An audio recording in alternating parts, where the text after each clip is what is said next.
Hi, my name is Bobby Clue, Executive Director of the Somerset-Pulaski County Chamber of Commerce, and welcome to another episode of the Chamber of Commerce Luncheon Spotlight.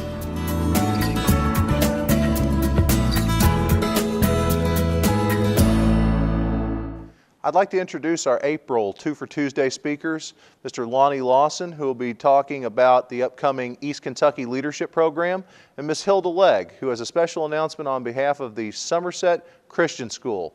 Also, stay tuned for our guest speaker for the month of April, University of Kentucky Executive Vice President of Health Affairs, Dr. Michael Karpf. Also, I'd like to thank our monthly sponsor of our April luncheon, Lake Cumberland Regional Hospital. We have a huge event coming up on April 24th and 25th. We have some brochures over here at the center table if you want to get one. But let me just tell you quickly what the conference is going to be about. We have early bird sessions on Thursday focused on several different things. If you want to apply for ARC Lexi grants, we have a workshop on that one on Thursday morning, a session on work-ready communities, early bird session on East Kentucky Women in Leadership, and resources for Eastern Kentucky entrepreneurs. In the afternoon, we have an intensive session that really builds on the work of the SOAR initiative that you've been seeing in the paper that Congressman Rogers and Governor Beshear have been leading that effort. We've got an intensive session that afternoon. We have several breakout sessions. If you saw the press announcement that went out, there's 10 different working groups that will be meeting that afternoon as part of that intensive session. That evening we have a reception and an awards dinner. We're recognizing some local folks that you'll want to make sure that you're here to help honor those folks. Some of the award winners are going to be Fort Broadcasting, Sunday Best, which is a musical group. My daughter knows that one. I had no idea who Sunday Best was. Bob Mitchell, that was Congressman Rogers' district administrator, Operation Unite, J.C. Agnew, and Jerry Riggin. All those folks will be honored at the awards dinner that evening. On Friday is then when we have all of our breakout sessions. We have our opening session again next morning, and we have 5 breakout sessions. One is on keeping the SOAR initiative going, entrepreneurship, next generation technology. I'm sure you saw the announcement on the fiber optic initiative that the Center for Rural Development is leading. We've got a session on that. Road to the Top, it's an education initiative, and then the tourism initiative in Eastern Kentucky. We would welcome you to join us for both of those days. If you can't come for both days, try to make whatever portion you can. We would love to have you. It will be here at the Center for Rural Development. It's the first time that this conference in its 27-year history has been west of I-75. So we worked really hard to get it here. Hilda and I are co-chairs on that board for this particular event, and we would welcome you here for that event. We hope to see you there. I'm delighted to be a part of what Lonnie just spoke to you about. Lonnie and I have served on the East Kentucky Leadership Board for a number of years. This is the first time we've ever been able to get those folks to come this side of I-75. So we're hoping that all of you businesses and agencies and entities interested in the economic development of our region will show them that we too are interested in East Kentucky and have a lot to offer, and hope you'll come for that discussion. But today I'm here to talk to you about Somerset Christian School. We have 2 young ladies over here that are students, and also we have our principal, Mr. John Hale. We have Gabby Moore and Abby Hutchison. So would you all stand and let everybody see you? And then, thank you. Mr. Hale does a wonderful job of leading our school, and our young people are always willing to be a part of our community service.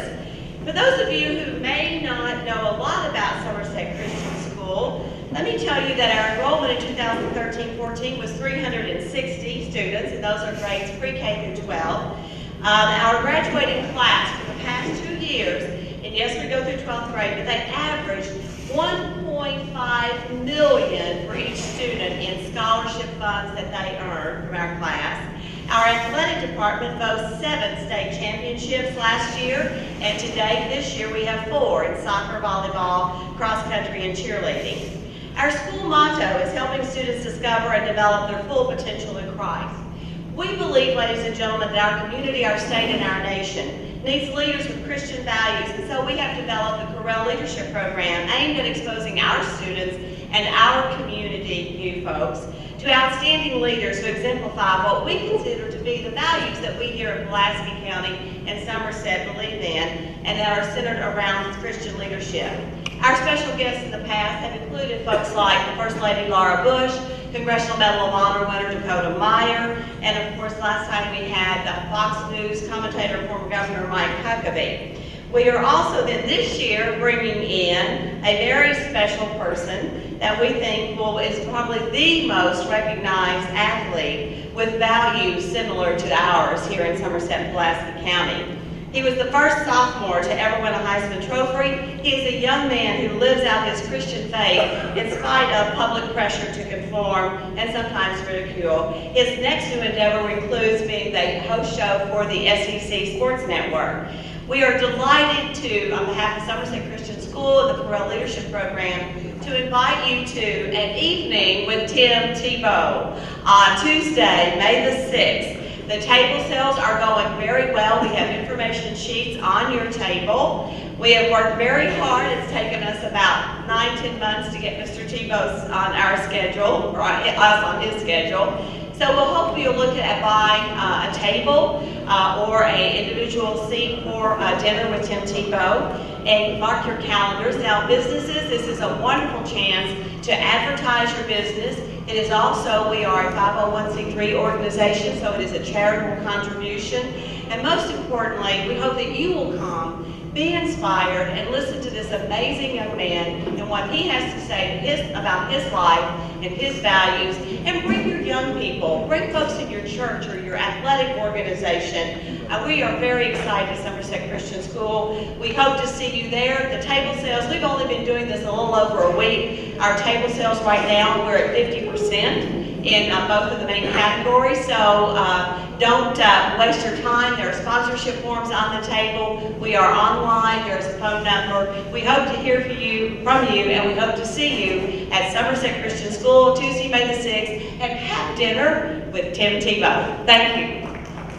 Our Chamber of Commerce has always been a huge supporter of Eastern Kentucky Pride and the Highway 27 Clean Sweep. And in fact, it's always something, in fact, it's coming up here very soon. I believe on the 22nd of this month, Earth Day. If you all would like to be involved in this, and I know several of your businesses are. Last year we had 48 businesses that participated, almost 1,000 volunteers dedicated over 1,500 man hours to picking up and collecting trash across Highway 27. We basically went from Kingsford Charcoal all the way to Kia, everything in between, and too many side roads to even count. But it's a tremendous effort, and it's one of the things that when I first took this position, it was a little bit exhausting, but I got to tell you, it's turned into one of my most rewarding things that we do here at the Chamber. We love that we partner with Pride on this. They're a great organization. So if you are looking for a great community activity and something that you guys would like to be involved in, call the Chamber and let us know. We have probably more than 50 businesses this year, and this is continuing to grow. So if you'd like to be a part of it, we sure would appreciate it. And on that note, I have a special announcement here for the Pride Volunteer of the Month, for the month of April. They're actually here with us, and I'd like to read something. We have an opportunity to recognize a young person who already is making a difference in our community. This young lady has earned the Pride Volunteer of the Month Award for April. She was selected from the thousands of volunteers who serve with Pride across 42 counties of southern and eastern Kentucky. As you know, Pride is the nonprofit based here at the Center for Rural Development that helps communities across the region take care of the environment. Volunteers are the backbone of that effort. More than 20,000 Pride volunteers pick up litter each year. Each month, Pride celebrates one of those volunteers who made an outstanding contribution. For April, I had the honor of presenting the Pride Volunteer of the Month Award because the winner serves right here in our county. This young lady is a junior at Southwestern High School. Her guidance counselor, Doug Gertler, nominated her for this Pride Award. For the past 3 years, she volunteered during the annual Burnside Spring Cleanup Day. That experience has been so rewarding, she is now hooked on community service. She wrote an essay about her service for a class assignment, and it's a message everyone should hear. She wrote, "My first experience with community service made me feel as if I was one of the best citizens. I spent 6 hours cleaning downtown Burnside. I collected a total of 27 trash bags full of nothing but litter. Through this experience, I met a lot of people who cared just as much about their community as I did. I look at it like this. Your community provides you so much for each individual person. The least you can do as a citizen is take 1 or 2 hours every 3 months and pick up some trash. If you're not a trash picking up kind of person, you can look at a nice homemade meal for the elderly in your community or run the scoreboard for an elementary game." She concluded her essay by writing, "I believe people should give community service a chance to be able to receive a blessing from it." You can understand why we want to recognize this lady and her volunteerism. Let's hope other citizens take her message to heart and catch her volunteer spirit. Please join me in congratulating the Pride Volunteer of the Month, Miss Destiny Molden.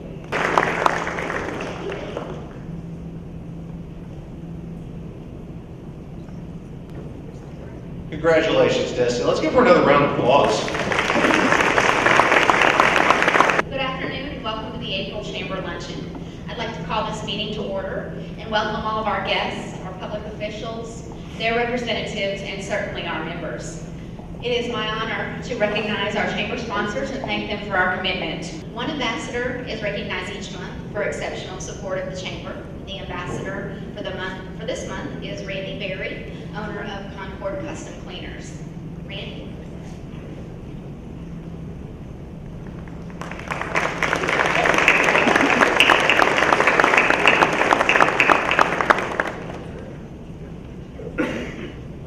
Thank you, Randy, for your commitment to the chamber. And now, Second Vice President Mark Brenzel will introduce our new members. I'd like to welcome the new members to the chamber. If there's somebody here from that organization, if you would please stand up. Girl Scouts of Kentucky Wilderness Road Council, Terry Brewer. Kentucky Striper Guide Service, Captain Kevin Flagg. Pearson and Barnes Insurance, Autumn Pearson and Levi Barnes.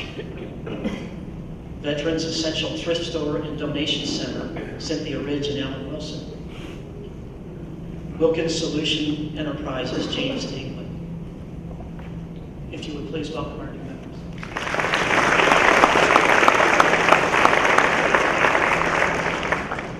There's a couple other people I'd like to introduce. Jessica Douglas and Beverly Knight. If you all will stand up, they're two nurses from Lake Cumberland, and they're here to do stroke screening for you. I promise they don't draw blood or hurt you in any way, so please come up after the session is over and be screened. I now want to go ahead and introduce our speaker. And one of the speakers I remember from last year, and I think he was from the Tourism Board, spoke to us about the pervasive attitude in our region that we do not have a lot to offer. And then he proceeded in the rest of his talk to talk about the many assets that are in our region and his desires and plans to promote those in the future. Today you're going to hear about another great asset that you may not have thought about a lot. Over the past decade, UK Medical School and Hospital have grown into national prominence for many of the services they offer. The person who has led that effort is our speaker today, Dr. Michael Karp. He is going to tell you about his efforts to improve the health of this region, and I want to especially acknowledge his and UK's support of Lake Cumberland Regional Hospital. They have helped us earn the Joint Commission Stroke Center certification, are now covering our nursery with a UK employed pediatrician, and have helped us recruit a cardiologist to work at the hospital. And we're looking at a lot of other ways that we can mutually support each other. Dr. Karp has not only been a strong supporter of this hospital, but he's been a strong supporter of all rural hospitals around eastern Kentucky, and all hospitals in our region are better because of the work that UK has been doing. So let me tell you a little bit about Dr. Karp. Michael Karp received both his undergraduate medical degrees from the University of Pennsylvania After an internship in medicine at Johns Hopkins Hospital, he served as a research associate in the Laboratory of Immunology at the National Institutes of Health. He returned to the University of Pennsylvania to complete his medical residency, fellowship in hematology and oncology, and a chief residency in internal medicine. In 1978, he went to the Miami Veteran Administration Hospital to start a division of general and internal medicine. In 1979, he was recruited to the University of Pittsburgh to develop a division of general medicine. In 1985, he assumed the Falk Chair in General Medicine and became Vice Chair of the Department of Medicine. In 1994, Dr. Park went to the Allegheny Health Systems as Senior Vice President for Clinical Affairs at Allegheny General Hospital and Senior Vice President for Clinical Affairs at the Allegheny Integrated Health Group. In 1995, Dr. Park was recruited to UCLA as Vice Provost for Hospital Systems. There he integrated the UCLA Medical Center, the Santa Monica / UCLA Medical Center, and the Neuropsychiatric Hospital into one corporate entity. In October 2003, he was recruited to the University of Kentucky as the Executive Vice President for Health Affairs to integrate the clinical services.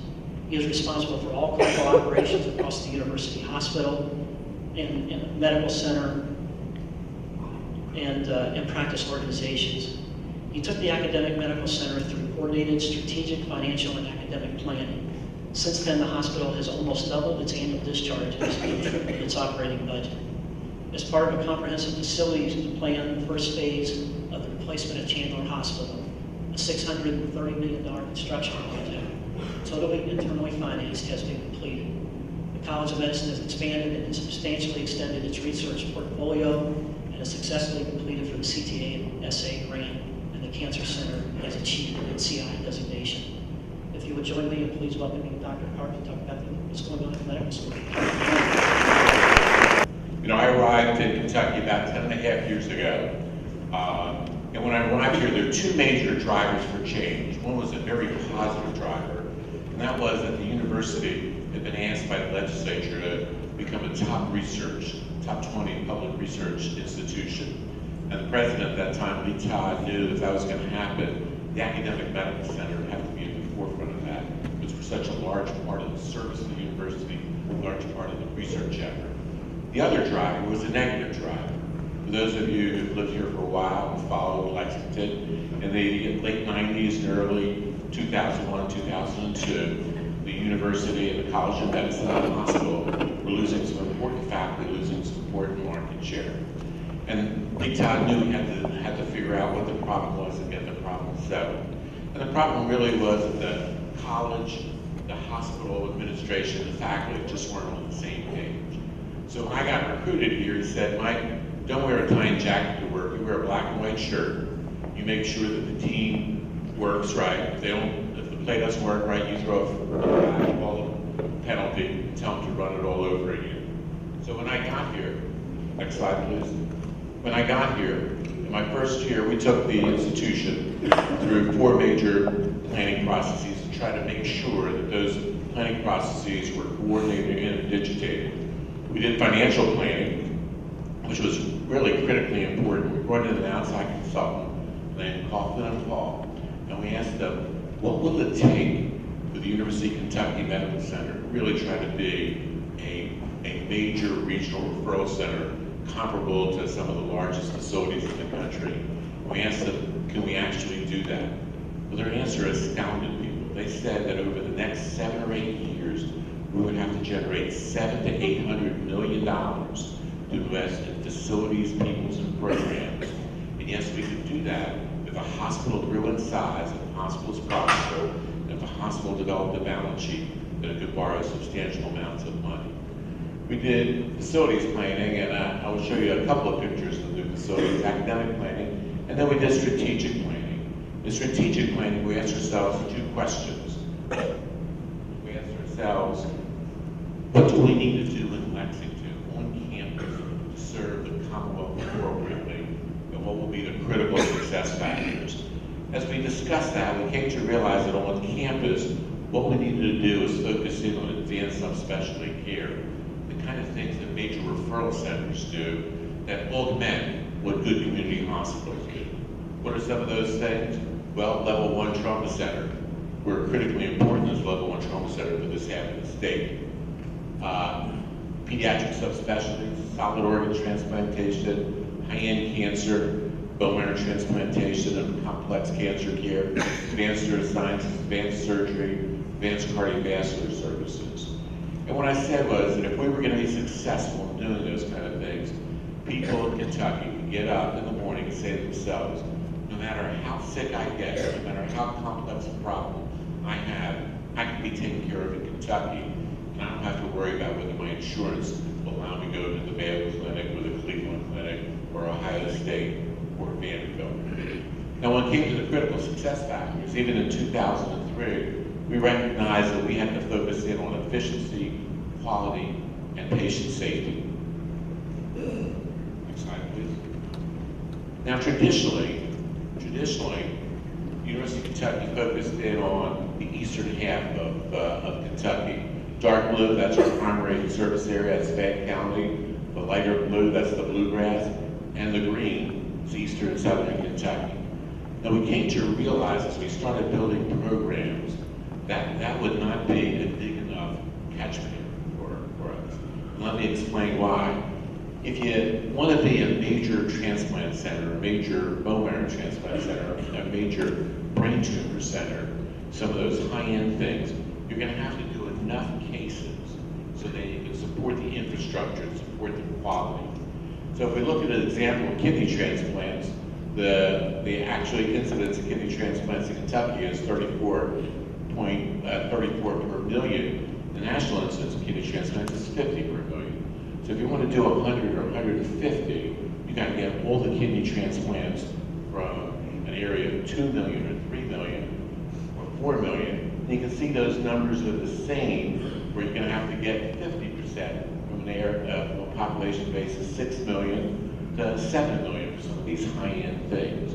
In order to do enough volume, these high-end procedures, you have to have a very large population base. And our traditional marketplace of eastern Kentucky has a population of 2 million. So we came to recognize that if we really want to be a major referral center, we need to see if there's a space for us. Is there a region that we really can cover? Next slide, please. That we can cover that would allow us to serve a big enough population to really achieve our goals.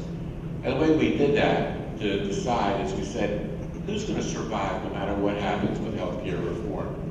Well, Vanderbilt's clearly going to survive. And actually, Coach Stoops needs to get back to the position where Vanderbilt's are assured 6 wins, so we're bowl eligible. WashU is clearly going to survive. Indiana University is going to survive. Ohio State's going to survive. University of Pittsburgh is going to survive. University of Virginia may or may not be a major referral center. If you draw a line connecting all of these boxes, the population base is actually in that area about 8 million people. So we came to realize that what we would have to do is really extend ourselves beyond our traditional areas. So in 2010, we redid our strategic plan, and we said we need to advance, we need to continue to advance to serve the healthcare needs of Kentucky and beyond, because if we can develop big enough programs in those subspecialty areas, Kentuckians will probably have to go out of state for some of those services, and that would be a problem. We need to continue to refine our approach to subspecialty care. We need to continue to mature relationships with regional providers and emphasize efficiency, quality, and patient safety. You know, as we focused in on subspecialty care on campus, we also came to realize that we needed to work with regional providers. We need to work with them from a public policy point of view, as well as from a business perspective. From a public policy point of view, most people want to stay close to home for as long as possible for their health care. We think that's appropriate. From a public policy point of view, if we're ever going to solve the healthcare cost problems, we need to keep people with lower acuity problems, less complicated problems, in lower cost facilities. As an academic medical center, we're very cost competitive with the Vanderbilts and the Cleveland Clinics of the world. We're clearly much more expensive than a community hospital. From a public policy point of view, these hospitals, these regional hospitals like your hospital here, are very significant economic drivers. Oftentimes, they're the largest, second, third, or fourth largest employer in the region. I suspect that Lake Cumberland Regional Hospital must be the second, third, or fourth largest employer here. So it's important to support them in the economic welfare. So as we went through our redo of the strategic plan in 2010, our vision became refined.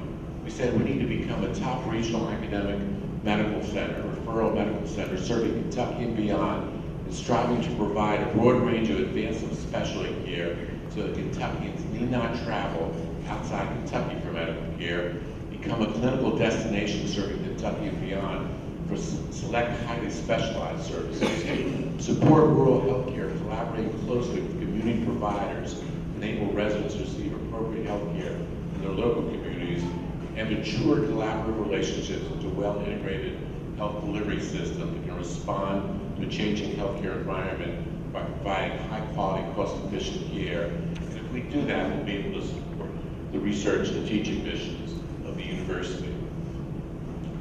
So in short, what we're trying to create over the next several years to the next decade is a system that rationalizes care, that doesn't ration care, provides care in appropriate settings, develops a seamless continuum of care. And that's why we work with other providers to kind of expand their capabilities, but also make it easy for them to refer patients to us that need to go to the next level of care.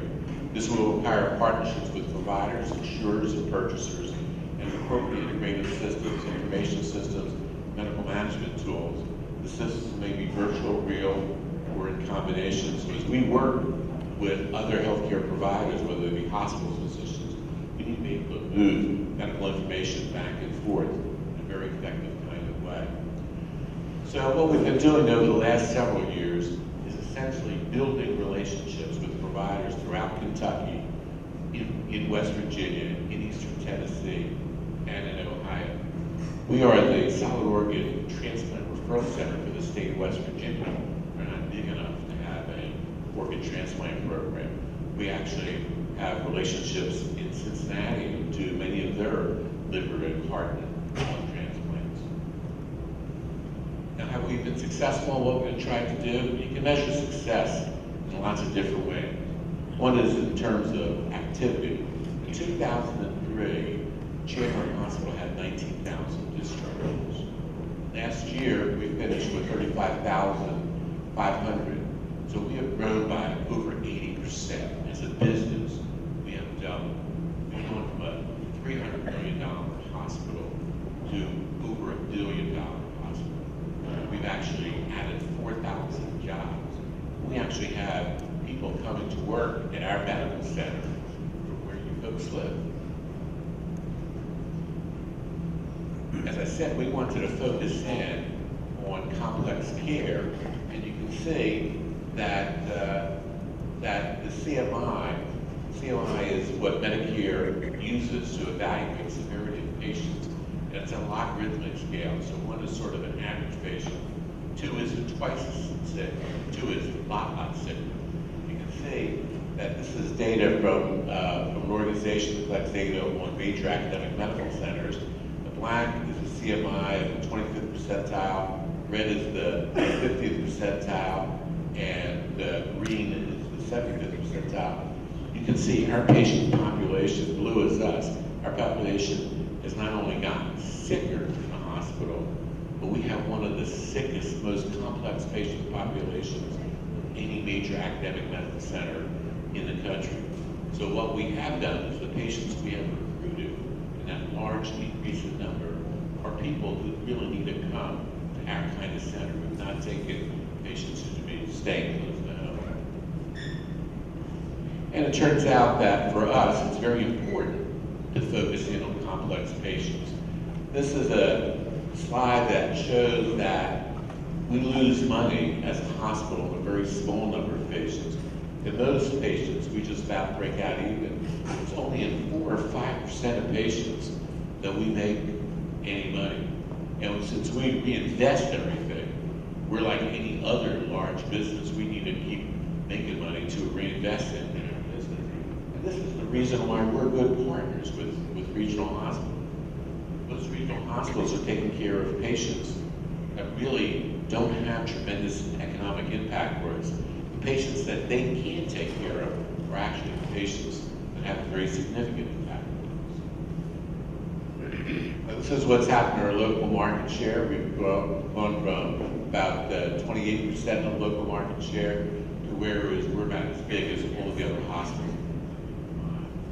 And this is important data from the AANC, the American Association of Medical Colleges, and this compares major academic medical centers in size across the country. It compares about 120 major academic medical centers. And the metric is discharges per quarter. And the black line here is the 25th percentile, red is the median, green is the 75th percentile, and blue is the University of Kentucky. You can see in 2004, we were a 25th percentile academic medical center. We were a pretty small place. 25th percentile academic medical centers do not become major research-intensive referral centers. You can see with our growth, we've actually become a 75th percentile academic medical center. So we're a pretty big place. If you look at it in a different way, we're now 35. This is data from 2010. We're now at 36,000 discharges out of 120 places. We're 33rd in size. Most of the places, not every one, but almost every one of these places above us are major centers in major metropolitan areas: New York, Philadelphia, and Chicago. When you take a look at our impact in the state the size of Kentucky, it's quite more substantial than the impact of these places that are bigger than us. And I said when we started our planning, the first thing we did was try to figure out what kind of resource base we would need to really try to transform ourselves into a major center. And I said that Coffin Hall came into this statement, but imagine that we'd have to invest $700 or $800 million. Over the last 10 years, we've actually invested $1.4 billion to be able to transform the University of Kentucky into a major referral center. Where did that money come from? Well, a big chunk of it came from us growing from a $300 million operation to a $1 billion operation. So about $600 million came from operational dollars and investment into programs for the future. Some of it came from cash. And we were, several years ago, approved for $350 million of bonds. The state legislature approved those. But when the state legislature approves it, says they let us sell the bonds. More importantly, they also let us pay the bonds off. So when you read about the state legislature approving bonds for the hospital, that's not a donation to the hospital, that just gives us permission to do that. And then the budget that was recently passed yesterday, we had approval to do another $150 million in construction of the new building. So the new building, ultimately, when it's finished, will be a $1 billion project. It is totally funded internally by us. There are no federal dollars in, no state dollars. Next slide, please. Now, what do we need to do over the next several years? We need to keep working on these relationships, and we need to start hardwiring these clinical relationships. And I just want to give you one example of how we hardwire these clinical relationships in southeastern Kentucky. You folks, I'm sure, are familiar with the ARH system, Appalachian Regional Health. So, 8 hospitals covering 17 counties. Their main hospital is in Hazard, in Perry County. And we've worked with them very extensively on a lot of different programs. But recently, we signed a relationship with them where we actually work with them and co-manage their cardiovascular service. So we actually are responsible for cardiology and CT surgery. We established a CT surgery program in Hazard because we're a couple of hours away from Lexington. If somebody has a heart attack and needs emergency surgery, traveling for 2 hours just takes them out of the window of opportunity. And so Our responsibility is to enhance quality of cardiovascular services, increase efficiency. And what we did is we said, what will happen at Hazard? And so we need to have a comprehensive community program at Hazard. So they have a full array of general cardiology services, diagnostic cath lab, coronary peripheral interventions, pacemakers, and ICD implants, and vein ablations.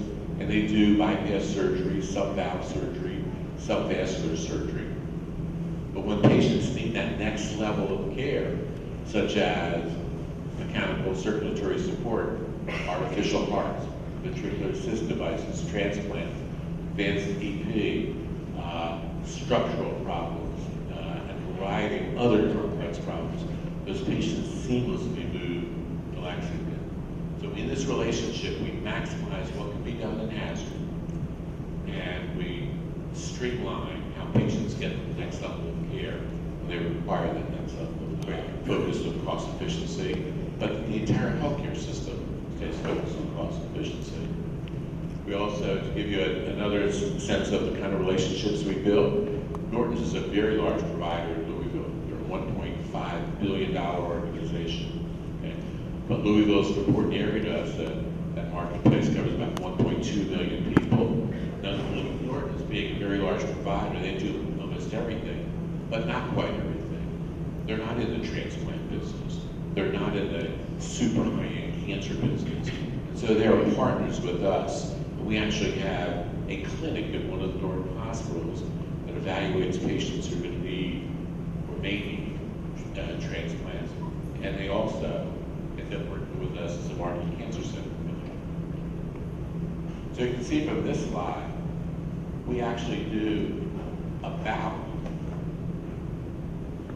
14 bone marrow transplants a quarter from the Louisville region. We are the bone marrow transplant leader. We also are now doing heart transplants, lung transplants, kidney transplants, and pancreas transplants from Louisville. Our Martin Cancer Center affiliate program covers all of Kentucky now, just about all of Kentucky. We're in the process of signing a Martin Cancer Center affiliation in Cincinnati. So we will have a major presence in Cincinnati and also in West Virginia.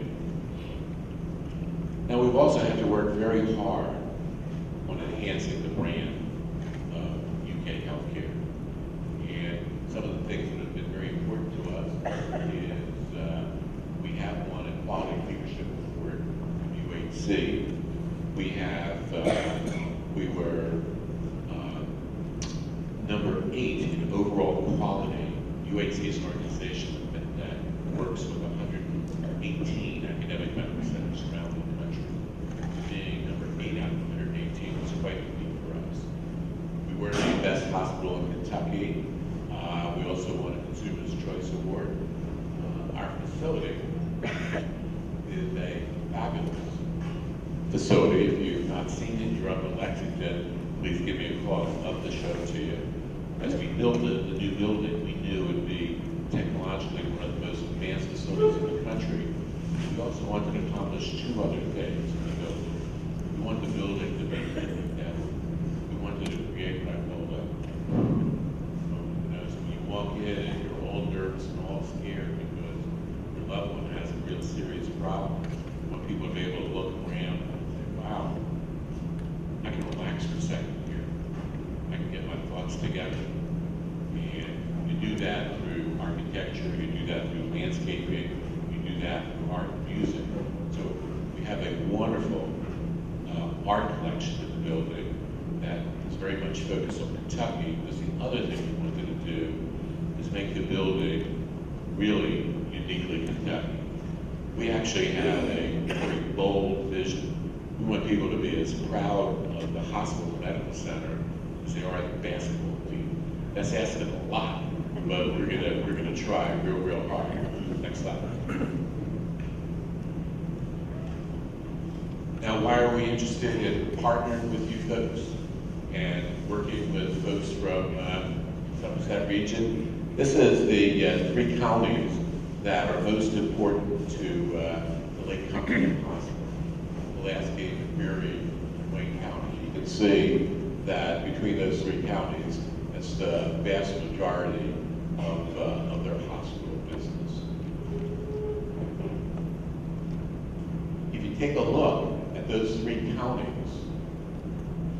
with the number 2 facilities serving those three counties, clearly, most of the patients, as they should, stay close to home in Lake Cumberland. But if they leave Lake Cumberland, many of those patients come to us. So you see that we actually get over 1,000 people in those three counties coming to Chandler Medical Center every year. Now the CMI of those patients is well over 2, which means these patients are really the kind of patients that we're looking for. They're coming to us for complex problems that probably can't be taken care of as well or as easily down here. So they come to us for trauma, high-end cancer, complex coronary care, because you folks have a very excellent facility here. When you take a look at these thousands of patients are economically very important to us. Their contribution margin about $12 million. So you folks are critically important to us. We're pleased with what we've been able to do in building bridges and relationships. We were pleased to help Lake Cumberland get designation as a stroke center. My folks tell me Lake Cumberland, we have 22 affiliates in our stroke program. My folks tell me Lake Cumberland was the easiest hospital to work with, did the best job in getting its affiliation. We're working with you in pediatrics.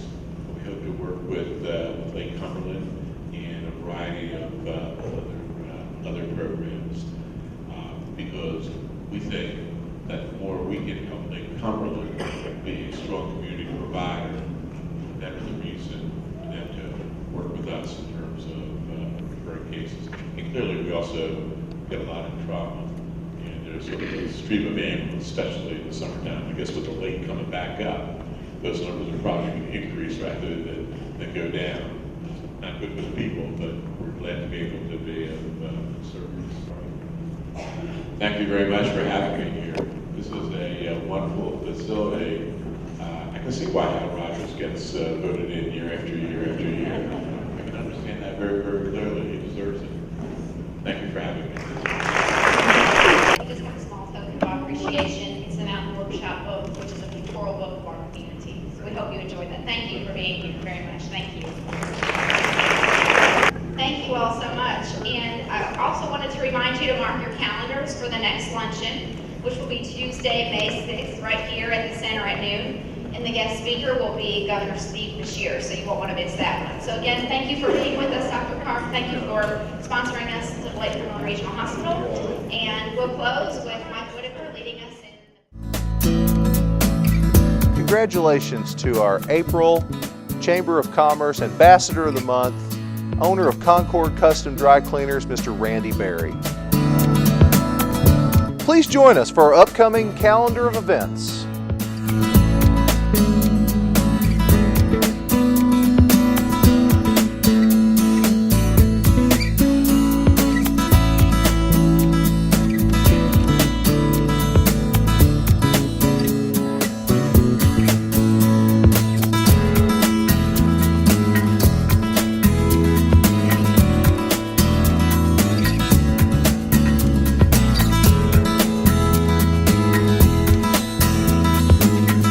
If you would like to be an official sponsor of the Somerset-Pulaski County Chamber of Commerce Luncheon Spotlight or become a member, we would love to have you.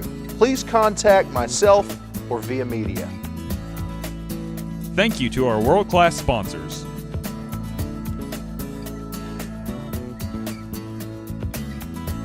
Thank you to our Chairman Circle sponsors.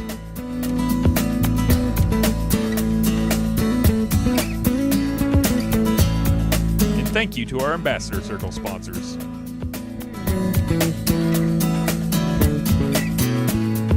The Center for Rural Development for hosting today's luncheon, and Schaefer's Catering for the wonderful food for today's event.